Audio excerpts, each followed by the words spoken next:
This week on Arizona Illustrated, we follow bullfighter Dusty Tuckness everywhere he dares to go. Tell the story of Katie Lee and the canyon she loved and lost. Take part 2 of our tour of Bisbee's buildings and the final installment of Favorite Places, a blue house.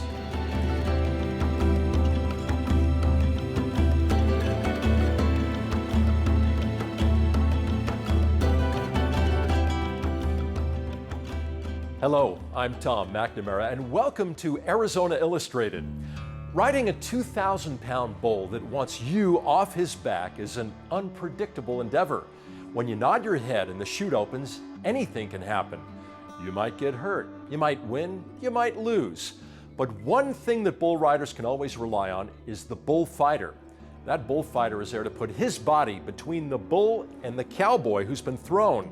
And for the bullfighter, that can be unpredictable.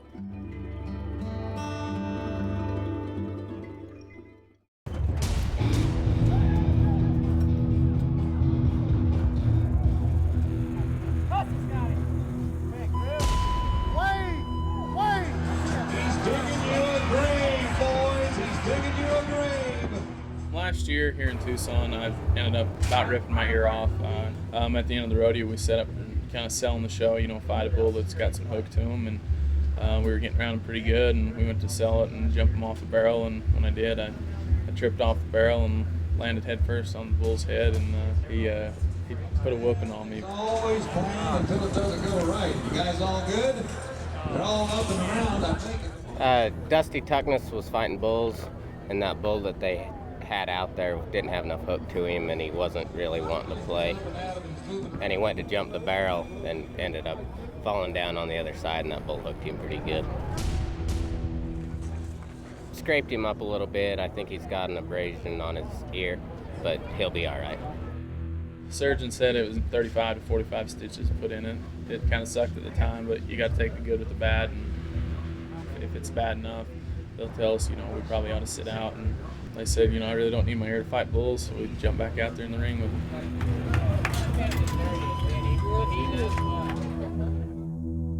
My name is Dusty Tuckness, and I'm a professional bullfighter. For our job as bullfighters, our main objective is to keep cowboys safe.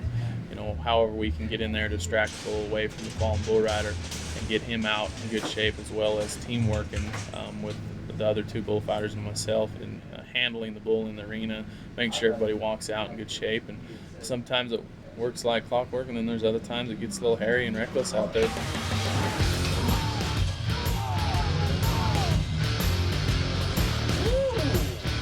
Ladies and gentlemen, the guy that got thrown in the air just happens to be the 5-time and the reigning bullfighter of the year of professional rodeo, Dusty Tuckness from Wyoming. You okay, Dust? Rodeo clown, and his main objective is to entertain the crowd, tell jokes, and work the barrel, kind of an island of safety for us out there. This is my 3rd year here in Tucson, and it's one of my favorite rodeos to come to. The weather's always good, people are nice, good crowd, and good rodeo. Fun to be a part of. How close can you get without getting hit?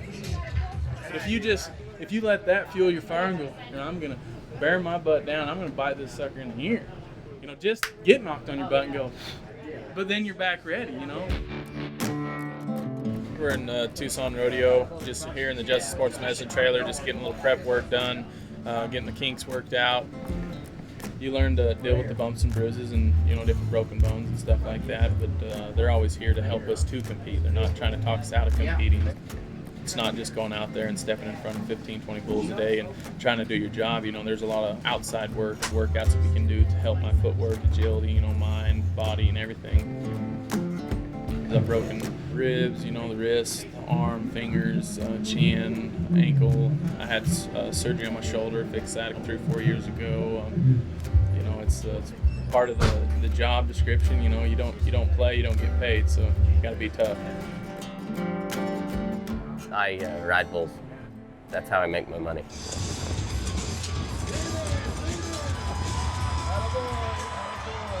Without the bullfighters, we couldn't go down the road and do our job. They make the difference. keep the bulls off of us from getting hooked and all that. I can't say enough about them. Those guys are awesome. I'm originally from Idaho. I was born in Idaho, but live in Wyoming now.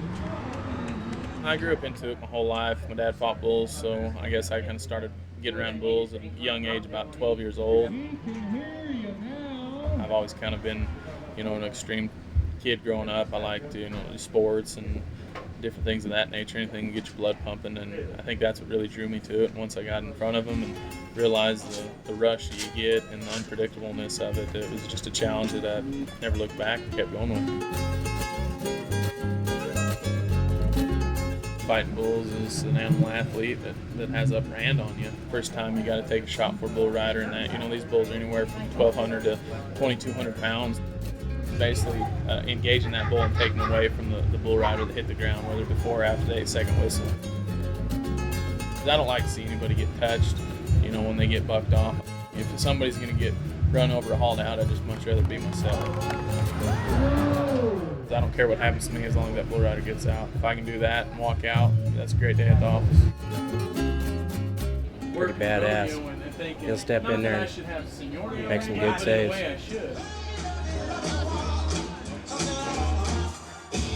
From the time you leave, there's no safety out there. I mean, it's you, the bull, and the bullfighter.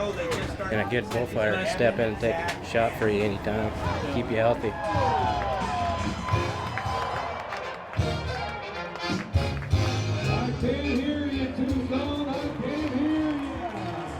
I've been very blessed and thank the good Lord above for what I've been able to be a part of in my professional career as a bullfighter. I've gotten the opportunity to work the National Tuckness Rodeo, which is the Super Bowl rodeo for us. I had the honors of winning Bullfighter of the Year a few times, and I don't take any of that for granted.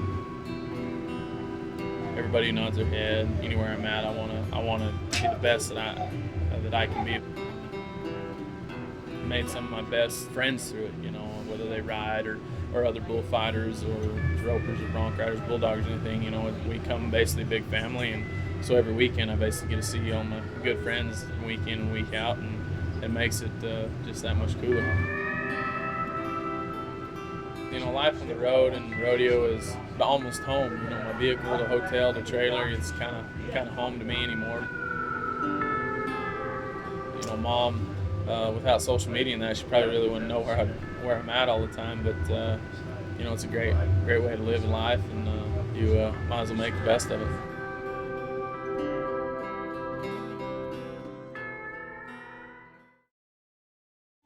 In the 1940s and 50s, Katie Lee was an actress and singer.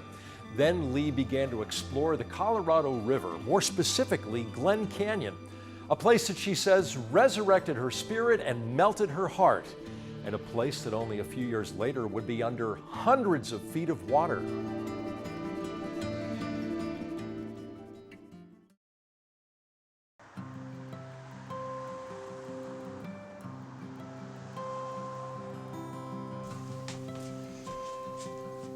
The first thing I say every morning when I get is, that is my favorite word, my favorite old English word.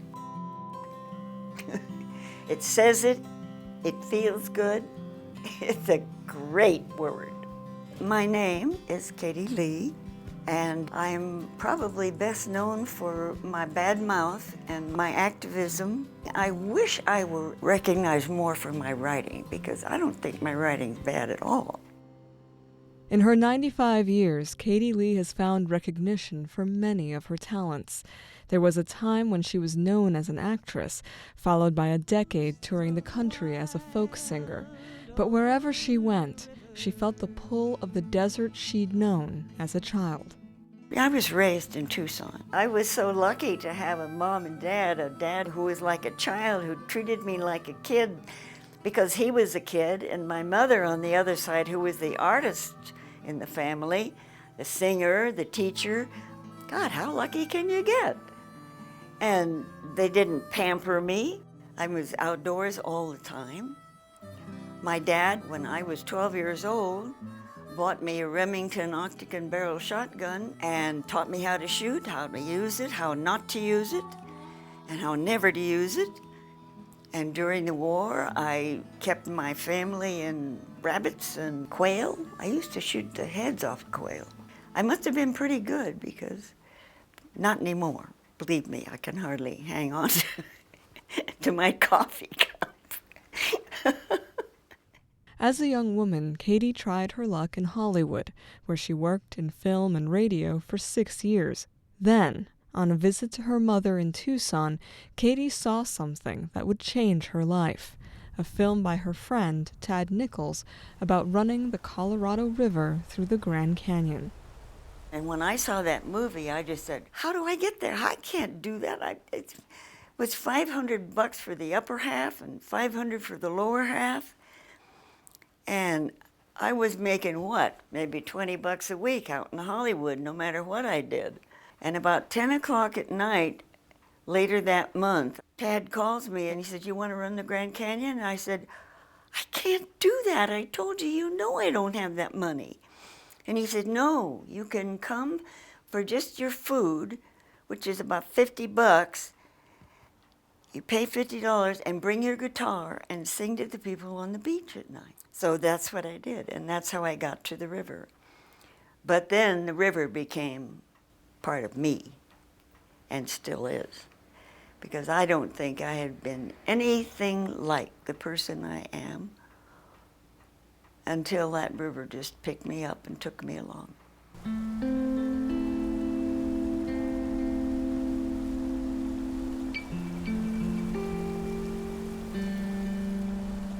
To me, it's just like life, the way life flows, the way it goes along, and it comes back and it forms eddies, and there you're in this eddy, and you don't know which way to go or what to do. And next thing you know, you're going over rapids, and you just are elated. And then the next thing you know, you're in this calm, calm water, and just sort of swirling around easy, and that's life.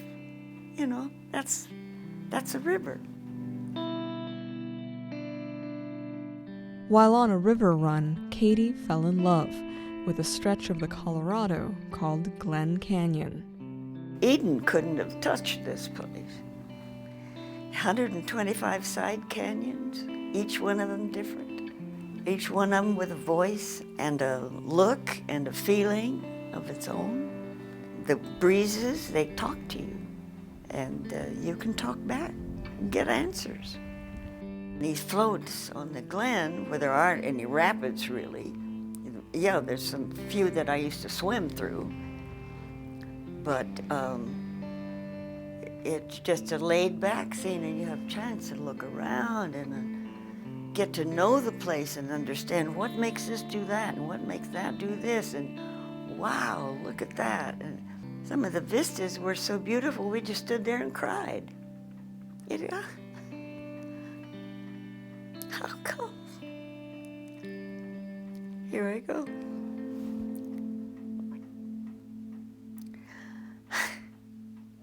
Katie lost Glen Canyon as she knew it when the Glen Canyon Dam was completed in 1963. And that's when I started writing articles about it. I started writing songs about it. I put out 2 or 3 CDs about it. And from then on, it was just constantly working to bring down that dam. And I'm still at it. Dam, that's my license plate. The dam remains, and Katie's activism and anger have never abated. I feel about that dam just like I've always felt about it. I'd like to blow it up. If I knew how, I'd do that, but I don't know how. And that's probably very fortunate. Rivers are supposed to run. They're not supposed to be dammed up. They're healthy that way. They feed the planet. It's like the veins in your arm full of blood. Okay, you dam them up, what do you get? An aneurysm. And that's what these rivers have. Aneurysms, poor things.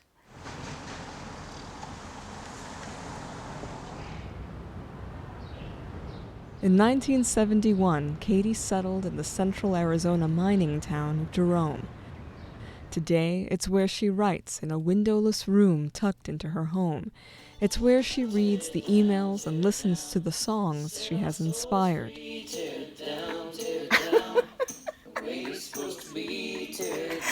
I think that's so cool. How nice of him to do that for me.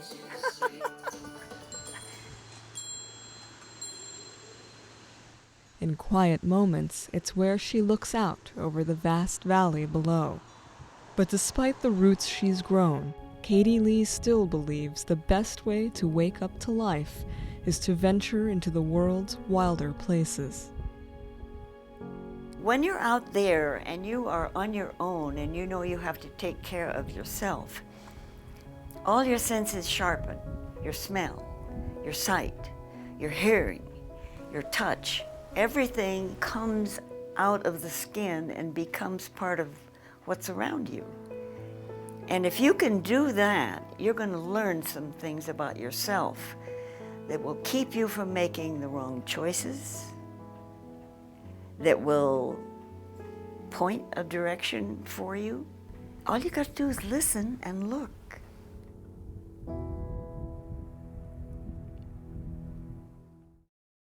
Like what you see on Arizona Illustrated?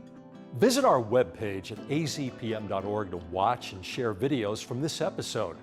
You'll also find stories from future programs, an easy way to submit your own story idea, an archive of past episodes of Arizona Illustrated, and you'll find everything you need to stay connected with public broadcasting in Southern Arizona. azpm.org. And now, part 2 of our architectural tour of the town of Bisbee, where 100 years of history is but a step away. Okay, maybe many, many, many fairly steep steps away.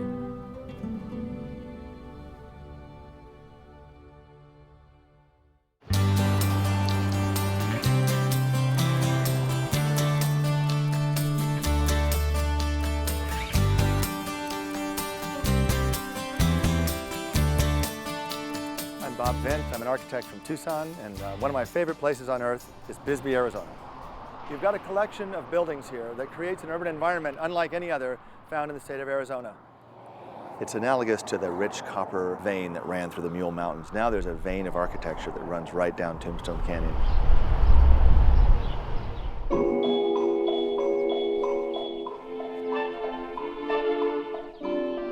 Bisbee Central School was built in 1905 to 1906 to be the one and only schoolhouse in Bisbee, Arizona.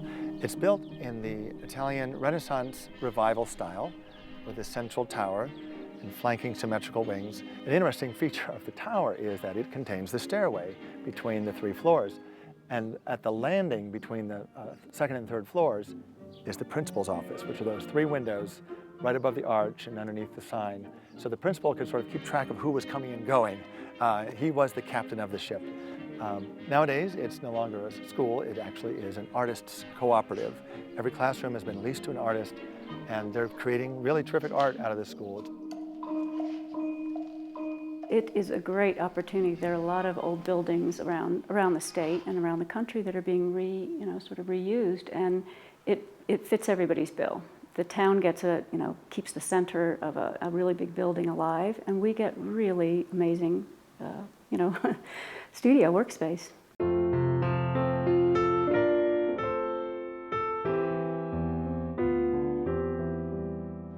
One characteristic of Bisbee is that it's filled with churches of various denominations. Like every other block, you've got a church, a Methodist, a Lutheran.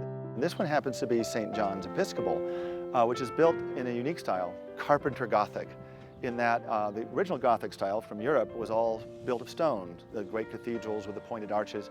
Here in Bisbee, Arizona, local carpenters put up their version of the Gothic using all clapboards and wood siding, but still with the pointed arches. And this particular church is graced with beautiful stained glass windows, which are best appreciated from the inside, of course. But it's a lovely little church here in Bisbee.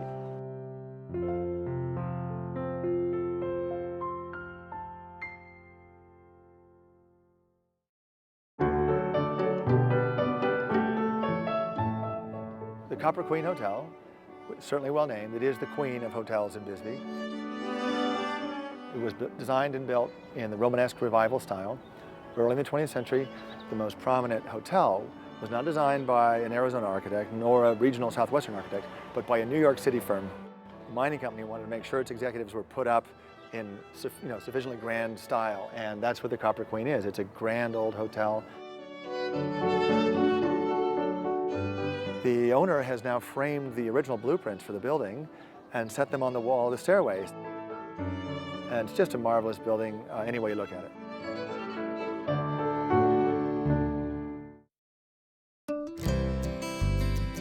So we came here, stayed at the Copper Queen, and now we're just experiencing the city. The people are super sweet, the shops are awesome, you can find anything you want, a lot of just neat, eccentric shops, art stuff. There's kind of something for everybody down here. The thing I like about this place is that it's small town friendly, you know almost everybody, and yet it's very sophisticated and cosmopolitan at the same time, more than most small towns. I think what I would really suggest is allow some time, bring some walking shoes, and just enjoy yourself. Bisbee is a place that you can feel the history when you walk through it.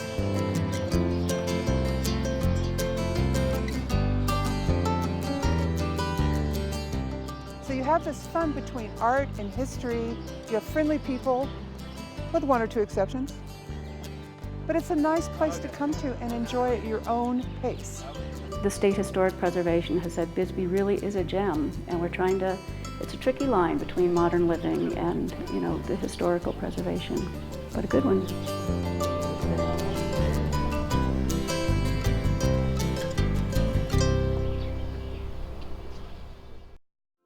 Back in April, we launched our limited series entitled Favorite Places, featuring a special building, place, or space in southern Arizona through the words of a local architect.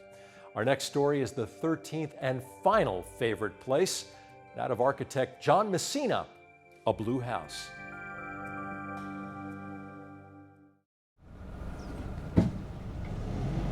I believe that a good building should not only solve its functional requirements, but also should stir the imagination. There's a house in the Catalina Vista neighborhood of Tucson, not far from the Arizona Inn, that has for years caught my attention and provoked my musings whenever I drive by. Surrounded by a screen of head-high oleanders is a Mexican-style house painted a deep and vibrant blue. The color is almost electric, and whenever I pass this house, I inevitably think of the Mexican artist Frida Kahlo's Blue House in Coyoacan, a lovely small town now engulfed by the sprawl of Mexico City. There, the color used, azul añil, is considered to ward off evil spirits. When I gaze at the Blue Tucson house, I often imagine Frida and her husband Diego Rivera in their Coyoacan home, serving some wonderful Mexican meal on their terrace to a gathering of vivacious and interesting friends. Like a typical 19th century Sonoran urban dwelling, this Tucson house has an arched zaguan, or entry passage, from the front to the inner courtyard. This opening allows the passerby to just barely glimpse through the wrought iron gate the foliage of potted plants, as well as shadows cast by the slowly moving blades of a ceiling fan, all evoking life within. I do know that at one time an artist occupied the Blue House, but she has passed on, and I am told that her son currently lives there. Recently, I learned that the house was originally a horse stable that served the racetrack that was formerly located just north of the Arizona Inn. So what used to house horses now appears to be a residence for people.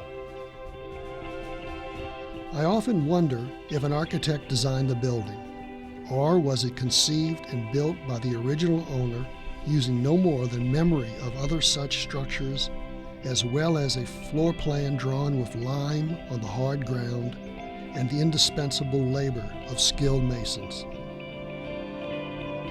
I can envision owners, past and present, appreciating the best of this region's vernacular architecture and its historical ties with Mexico.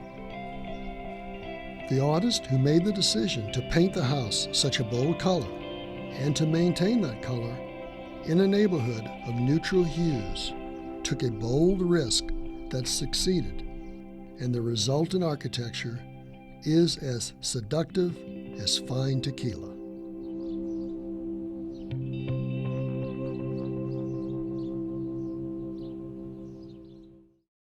You can meet the architect, view a map, and watch the video of all 13 favorite places on the Arizona Illustrated page at azpm.org. Thank you so much for watching Arizona Illustrated. Next week, restoring the East Tower of San Javier del Bac, overcoming a stigma to get help. And look what's back from the vault. I'm Tom McNamara. See you next week.